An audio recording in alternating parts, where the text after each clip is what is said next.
Merci. Nous voulons rendre gloire au Seigneur pour ce temps. Je voudrais vous inviter à baisser la tête pour prier avec moi en ce moment. Prions. Papa, nous voulons te célébrer pour ta grande bonté et pour ta grande fidélité. Merci pour ton amour parfait. Merci pour ce que tu fais pour nous. Et nous sommes là pour encore écouter ta parole. Nous prions que cette parole qui est vie puisse nous donner la vie au nom de Jésus. Nous te bénissons, Père, pour la réponse. Au nom de Jésus, nous avons prié. Amen. Gloire à Dieu. Merci d'être là. Nous voulons aujourd'hui considérer alors un séminaire intitulé La libération totale. C'est pour dire que nous voulons en ces deux sessions considérer ce temps de la libération totale. Et je prie que le Seigneur vous rencontre et qu'il vous apporte tout ce dont vous avez besoin pour jouir de la liberté en Christ. Alors, aujourd'hui, nous considérons ce message qui est la touche irréversible de Christ au témoignage incontestable. C'est-à-dire, la touche non seulement est irréversible, mais le témoignage de la touche est incontestable. Regardons dans Marc chapitre 2, verset 12, la parole de Dieu nous dit ceci. Et à l'instant, il se leva, prit son lit et sortit en présence de tout le monde, de sorte qu'ils étaient tous dans l'étonnement et glorifiaient Dieu, disant, nous n'avons jamais rien vu de pareil. Gloire à Dieu. C'était un témoignage évident d'un miracle extraordinaire et le témoignage était incontestable. Nous n'avons jamais vu de pareil, jamais. Jamais rien vu de pareil. C'est pour montrer que notre Seigneur est capable. Il a dit seulement à ce paralytique, lève-toi, prends ton lit et va à la maison. Et c'est clair, le malade se leva et il marcha. Ça, c'est évident. Alors aujourd'hui, nous avons besoin de voir. Oui, nous voulons que Christ fasse des choses extraordinaires aux yeux des gens, de manière publique et transparente, afin de mettre fin à l'incrédulité des hommes quant à la puissance infaillible de Dieu. Vous voyez, aujourd'hui les gens parlent de Dieu, de sa puissance, mais en fait, il y a de l'incrédulité dans les cœurs. Alors, pourtant Jésus est le même hier, aujourd'hui et éternellement. Nous voulons que les prodiges d'antan se remettent encore en marche aujourd'hui en ces temps contemporains. C'est très clair. Alors, que les blasphèmes du nom du Seigneur, oui, soient ôtés parce qu'il est le Dieu puissant et redoutable. En ce jour, nous voulons que vous soyez des témoins, mais aussi des bénéficiaires de la puissance redoutable de Dieu. Alors, voyons 3 points dans ce message. Premièrement, nous verrons la ténacité du péché, un obstacle à la libération totale. Péché. Péché, avec sa ténacité, est un obstacle. Deuxièmement, nous allons voir la touche transformatrice et irréversible de Christ. Quand le Seigneur nous touche, qu'est-ce qui se passe? Et troisièmement, nous verrons le témoignage incontestable de la guérison divine.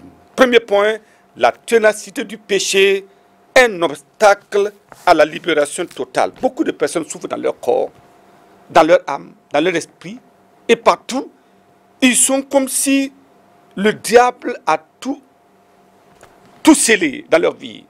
Ils ne savent où aller, ils ne savent comment penser et ils sont emmaillotés. Mais le plan de Dieu, Christ en venant sur la terre, c'est apporter la libération. Il dit, vous connaîtrez la vérité et la vérité vous affranchira.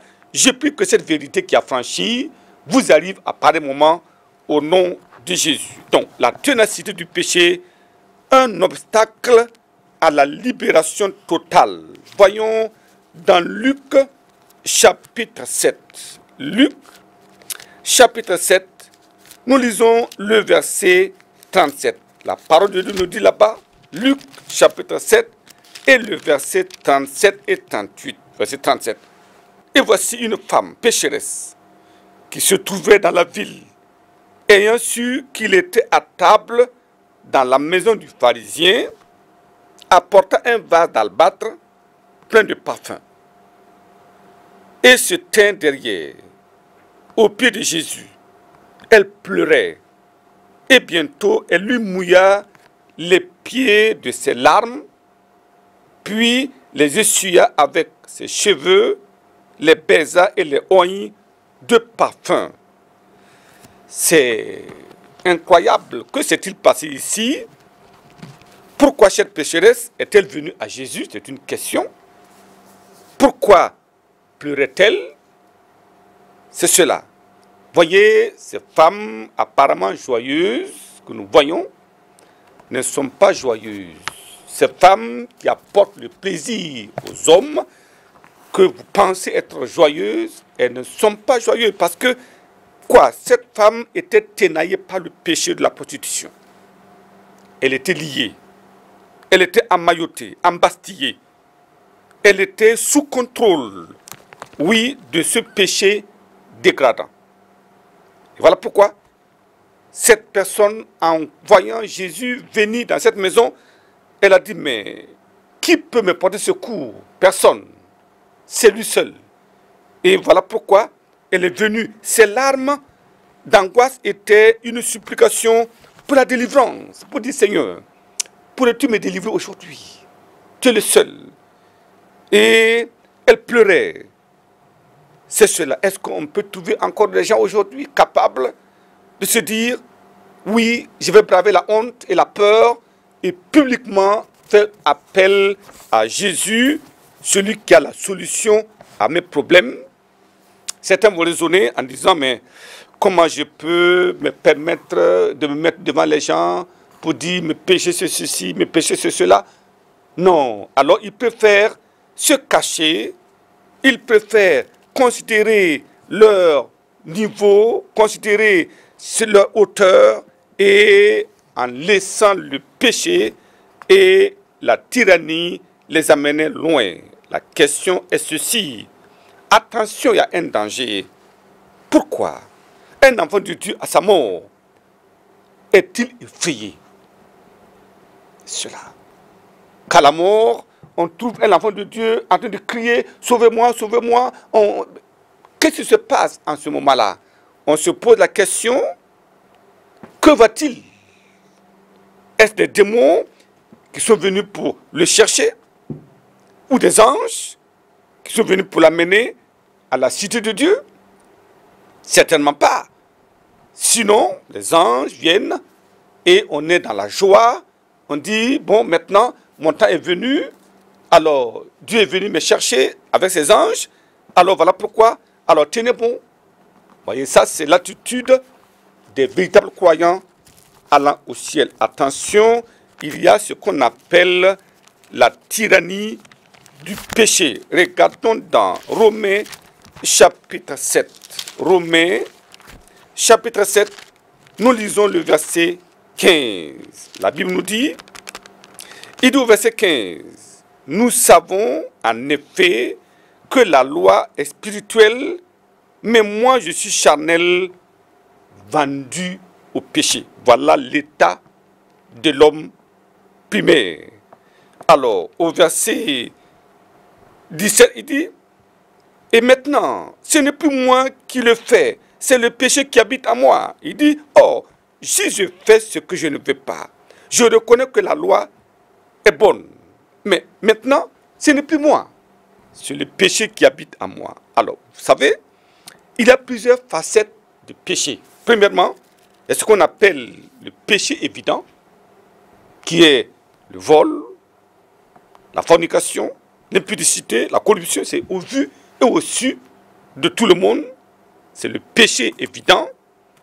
Cela, c'est pour les rétrogrades et les non-croyants. Ils savent que c'est un péché, mais ils vont aller le faire. Alors, donc, ça, c'est à leur niveau. Deuxièmement, il y a ce qu'on appelle le péché secret. La pornographie, la masturbation, le copinage, tout ça. Mais ça, ce sont des croyants sensuels. Et alors, ils se délectent dans ces choses.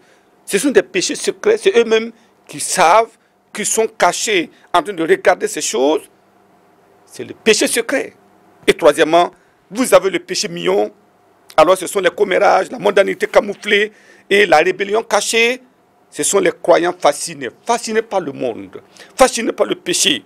Alors, seule la repentance ouverte peut amener de telles personnes encore à l'abandon total du péché et à l'ouverture de la libération pour ces personnes. Voilà pourquoi nous sommes interpellés.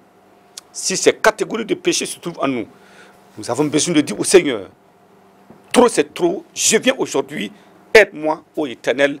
Le Seigneur va vous aider et vous en serez totalement délivrés, parce que c'est pour cela que nous parlons de la libération totale. C'est le jour de la libération totale. Et quand le Seigneur vous délivre, vous serez réellement libre, nous dit la parole de Dieu. Deuxième point, nous parlons de la touche transformatrice et irréversible de Christ. Quand le Seigneur vous touche, la touche est irréversible. Elle transforme et apporte la libération totale. Regardons dans Jean, chapitre 8, et le verset 11. Jean, chapitre 8, et le verset 11. La Bible dit, elle répondit, non Seigneur. Et Jésus lui dit, je ne te condamne pas non plus, va et n'empêche plus. Cette femme, prise en flagrant délit d'adultère, était venue, on l'avait amenée à Jésus, une question lui a été posée. Jésus a dit, mais que celui de vous qui est sans péché jette le premier la pierre contre elle. Et alors tout ce monde-là qui était venu dans leur brouhaha, alors ils ont disparu un à un, laissant alors la femme seule. Et Jésus lui dit, alors, personne ne t'a-t-il condamné? Elle dit non, Seigneur. Jésus dit, je ne te condamne pas non plus. Ça veut dire, si vous venez à Jésus, vous avez le pardon. Il savait que cette femme disait certainement dans son cœur, si je pouvais avoir une seconde chance, si mon péché pouvait être effacé, je n'allais jamais encore recommencer cela. Et Jésus connaît, il lit les pensées des hommes et il dit, il ne te pas condamné, moi non plus je ne te condamne pas, va et ne pêche plus. C'est pour dire qu'à partir de ce moment, une transformation ça a été opérée dans la vie de cette femme. Elle a la capacité d'aller maintenant et de ne plus pécher. La semence de Dieu est née et maintenant en elle, elle a la capacité d'aller et de ne plus pécher. Ça c'est une transformation qu'opère le pardon de Dieu. Le salut dans la vie de l'homme opère une transformation totale et irréversible. Vous voyez, cette transformation qui s'opère, à moins que le croyant délivré veuille retourner dans le péché, Christ a la capacité de le préserver et de le garder du péché. Je prie que nous ne soyons pas des rétrogrades, des apostats, mais que nous pensions que cette délivrance, une fois opérée, nous sommes capables, par la grâce de Dieu, de mener la vie de pureté jusqu'à la fin, au nom de Jésus. Marc, chapitre 2. Marc, chapitre 2, le verset 5. La parole de Dieu nous dit là-bas, Marc, chapitre 2, verset 5. Jésus, voyant leur foi, dit au paralytique, mon enfant, tes péchés sont pardonnés. Gloire à Dieu. C'est extraordinaire. Tes péchés sont pardonnés. C'est pour dire que c'est fini. Que s'est-il passé là? Jésus était là, entouré d'une grande foule. Des hommes sont venus avec un paralytique, couché sur un lit. Et alors, ils ont ouvert le toit et l'ont fait descendre ce dernier-là devant le Seigneur. Jésus voyant la foi, comment ont-ils pu faire ça? Certainement, il se disait, c'est Jésus qui est capable, si je puis me retrouver à ses pieds, certainement, je serai guéri. Certainement, et peut-être avec l'insistance de ses 4 compagnons, alors il est venu au pied du Seigneur, et alors il a vu le Seigneur, il dit, maintenant, il dit au verset 5, Jésus voyant leur foi, dit au paralytique, mon enfant, tes péchés sont pardonnés. Ça c'est extraordinaire. Ça c'est le début d'un miracle dans la vie de cette personne, tes péchés sont pardonnés. C'est le déclenchement du miracle physique. Vous voyez, le plus grand miracle que l'homme peut espérer, c'est le salut. Sauvé du péché, lavé de cette transgression. L'argent ne peut pas faire cela. Mais la grâce de Dieu amène l'homme pécheur à être juste devant Dieu et héritant alors le ciel. Je prie que la grâce de Dieu soit accordée à chacun de vous au nom de Jésus. Alors voyons maintenant Marc chapitre 2, verset 11. Il dit, je te l'ordonne, après le pardon des péchés, après la rémission des transgressions, Jésus vient maintenant sur le besoin physique de cet homme. Voyez, c'est pour ça nous ne devons pas changer la façon de faire. Nous avons besoin de passer par la porte. Pourtant, vous avez des gens qui ont fait des transgressions, le péché évident. Ils demandent au Seigneur, guéris-moi. Seigneur, donne-moi une femme. Et le péché est là. Seigneur, je veux du travail. Et le péché est là. Seigneur, délivre-moi des démons. Et les péchés sont là. Non. Nous devons, première chose, la prière du pécheur que Dieu agrée, c'est Seigneur, j'ai péché contre toi et contre le ciel. Seigneur, aide-moi. Pardonne-moi, Seigneur. Et alors, à ce moment-là, quand nous avons le pardon, nous rentrons en connexion avec le Dieu Tout-Puissant. Nous devenons enfants de Dieu et Dieu se charge de nous donner tout ce dont nous avons besoin. Et je prie qu'il en soit ainsi pour chacun au nom de Jésus. Au verset 11 maintenant, il dit, je t'ordonne, dit-il au paralytique, lève-toi, prends ton lit et va dans ta maison. C'est une parole d'autorité, pas de prière, pas de touche. Certaines personnes voudraient qu'on vienne imposer la main pour prier, pas forcément. On peut imposer la main, on peut faire tout, mais on peut aussi déclarer, comme le Seigneur l'a déclaré ici, je t'ordonne, dit-il au paralytique, lève-toi, prends ton lit et va dans ta maison. Et à l'instant, il se leva, prit son lit et sortit en présence de tout le monde, de sorte qu'ils étaient tous dans l'étonnement et glorifiaient Dieu, disant, nous n'avons jamais rien vu de pareil. C'est extraordinaire, c'était à l'instant même, il était guéri. Je prie que aujourd'hui, comme vous espérez, que la touche transformatrice de Christ, alors vous atteigne et que vous soyez guéris, délivrés au nom de Jésus. Troisième point, le témoignage incontestable de la guérison divine. Matthieu, chapitre 12, et le verset 9. Il nous dit au verset 9, étant sorti de là, Jésus entra dans la synagogue.